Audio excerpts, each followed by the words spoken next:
बिस्मिल्लाहिर्रहमानिर्रहीम। इय्याका नअबुदु व इय्याका नस्तईन। अल्लाह तेरी इबादत करते हैं और तेरे से मदद मांगते हैं। मेरे पाकिस्तानियों, कल रात 12:30 बजे एक प्रेस कॉन्फ्रेंस की राना सनाउल्लाह ने, और उस प्रेस कॉन्फ्रेंस के बाद मेरे में अब कोई शक नहीं रहा कि जो तहरीक इंसाफ की ख़वातीन, इन्होंने जिस तरह उनको पकड़ा और जिस तरह उनको जेलों में डाला, और फिर जो हमें ख़बरें आ रही थी कि उनके ख़िलाफ़ किस तरह का सलूक किया गया, उनको रेप का भी हमने सुना, तो जब इसने प्रेस कॉन्फ्रेंस की, ये मेरे सारे शक दूर हो गए। क्योंकि जो इसने बातें की, इसका मतलब दो चीज़ें हैं। या इनको डर लग गया कि जब वो ख़वातीन निकलेंगी जेलों से तो वो बताएंगी कि उनसे क्या हुआ, या उसकी तैयारी की है, और या इनको ये खौफ है कि कोई चीज़ ऐसी हो गई है जो इनसे अब संभाली नहीं जा रही, और उसकी वजह से इनको डर लगा हुआ है कि वो अगर बात निकल आई तो पहले से तैयारी कर लो कि ये कोई बहुत बड़ी साजिश थी, तहरीक इंसाफ ने खुद ही सब कुछ करवाया। देखिए, मैं आज अपनी सारी पाकिस्तानी कौम के सामने मैं आपको अपनी जितनी मेरी पॉलिटिकल लाइफ है और उससे पहले भी जो मेरा तजर्बा है पाकिस्तान को, अपनी कौम को, और मुल्क के साथ ही हम बड़े हुए हैं, कभी औरतों के साथ ये रवैया नहीं हुआ जो जब से 25 मई से शुरू हुआ, यानी 1 साल से पहले कभी मैंने अपनी ज़िंदगी में पाकिस्तान में ख़वातीन के साथ ऐसा सलूक नहीं देखा। मैं जब यहाँ से बरतानिया गया तो एक बड़ी हम वो कहते थे जो हमने औरतों को बड़ी बुरी तरह रखते हैं।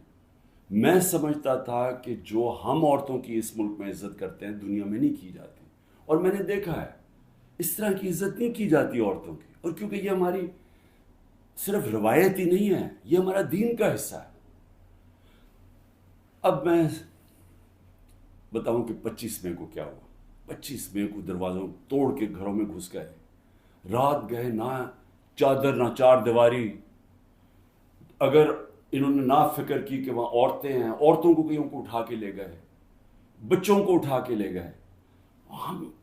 हमें आहिस्ता आहिस्ता जब खबरें मिली, मैं मानूँ ना कि ये हुआ है। जब हम अपनी औरतों MPs को मिले, तो आहिस्ता आहिस्ता जब हमारी औरतों की तंजीमों को मिले, फिर जो अपने MPs मर्द को मिले, उन्होंने सब ने आहिस्ता आहिस्ता एक ही कहानी सुनाई कि प्लान करके ये किया गया था खौफ फैलाने के लिए, और इन्होंने ज़बरदस्ती बदतमीज़ी की, यानी एक प्लान करके कि दहशत फैले।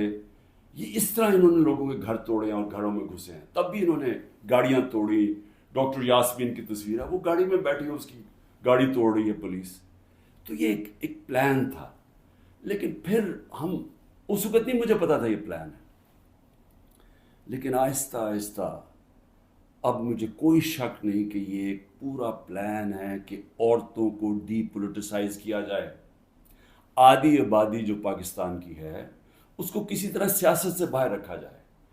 इसको देख के जो मर्द हैं, जो खावत हैं, जो बाप हैं, जो भाई हैं, वो इतने खौफजदा हो जाएं कि ये औरतों से इतना जुल्म होता है, या औरतों से जिस तरह का ये इन्होंने सलूक किया है जेलों के अंदर, या उससे पहले जब ये पुरअमन एहतजाज कर रही थी, जिस तरह मारा है औरतों को, तो इतना उनको खौफ आ जाए कि वो औरतों को कहें आप घर बैठना, आपने सियासत में शिरकत नहीं करनी।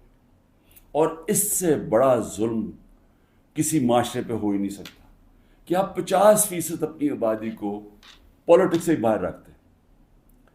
तहरीक इंसाफ वो जमात है, और मुझे फ़ख्र है इस पे कि पहली दफ़ा ख़वातीन ने इस तादाद में इसमें शिरकत की। हमारे जलसों में फैमिलीज़ आनी शुरू हुई। कभी पाकिस्तान की तारीख में ऐसे नहीं हुआ। फैमिलीज़, पढ़े लिखे लोग, गरीब से, पर्दादार ख़वातीन से, इंग्लिश मीडियम, हर किस्म की ख़वातीन हमारे जलसों के अंदर आई और शिरकत की, और फिर एक्टिव हुई। और फिर सोशल मीडिया जब आया तो उसके ऊपर एक्टिव हो गई ख़वातीन। तो मैं समझता हूँ कि इससे खुशाइन चीज़ हो ही नहीं सकती एक माशरे में। इसका मतलब कि एक माशरा जाग गया है, और जब एक जागा हुआ माशरा है वही अपने हकूक़ लेता है, वही फिर वही जमहूरियत होती है। جس جمہوریت کے اندر لوگ نکلتے نہیں ووٹ ڈالنے کے لیے، 15-20% ٹرن آؤٹ ہوتا ہے، وہ جمہوریت تو ہوتی نہیں ہے. اس کا مطلب کہ لوگوں کو فرق ہی نہیں پڑتا کون آئے کون جائے، یعنی لوگ ڈی پولیٹیسائز ہو جاتے ہیں. اب ہماری تاریخ کیا ہے؟ پچھلے 60 سالوں کے اندر آدھا وقت فوج نے حکومت کی ہے، آدھا وقت دو خاندانوں نے کیا. اور جب ملٹری ڈکٹیٹرشپ آتی تھی تو اس کی پہلی کوشش ہوتی تھی کہ لوگ ڈی پولیٹیسائز ہو جائیں، کہ پولیٹکس بہت بری چیز ہے، لوگ پولیٹکس سے ہٹ جائیں. اور وہ اس لیے چاہتے تھے کہ جب ایک لوگ ڈی پولیٹیسائز ہو جاتے ہیں تو اس کا مطلب یہ ہوتا ہے کہ ان کا یعنی ان کو فرق ہی نہیں پڑتا کہ ملک میں جو مرضی کیا جائے، یعنی کوئی نا انصافی ہو، کوئی ماں باپ بچے بہن بھائی ہیں تو کیا کوئی انویسٹیگیشن نہیں کرنی چاہیے اس کے اوپر؟ ابھی تک کوئی انویسٹیگیشن ہی نہیں ہے. 25 لوگ ہیں جس میں سے 18 ہم آئیڈینٹیفائی کر بیٹھے ہیں، باقیوں کو اتنے خوف زدہ ہیں، لوگ چھپے ہوئے ہیں، ان کے رشتہ دار ڈرے ہوئے ہیں بتاتے ہوئے. جو لوگوں کو گولیاں لگی ہیں وہ کوئی گھروں میں آئے ہوئے ہیں کیونکہ انہوں نے ہاسپٹل سے جا کے ان کو پکڑ لیا. جن کو گولیاں لگی ہیں ان کو جا کے پولیس نے ان کے اوپر کیسز کر دیے. یہ خوف کی فضا ہے.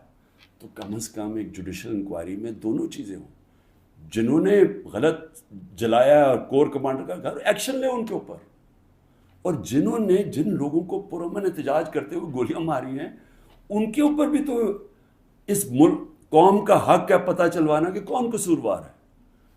اور پھر تیسری چیز، جب ایک ملک کے اندر عدلیہ کے فیصلے نہیں مانے جاتے اور ججز وہاں بیٹھ کے رو پڑتے ہیں کہ ہم کیا کریں، ہم آپ کو بیل دیں گے وہاں سے پھر پکڑ لیں گے، تو آپ بہتر یہ ہے کہ آپ پریس کانفرنس ہی کر دیں اور کہیں جی میں تحریک انصاف کا حصہ نہیں ہوں.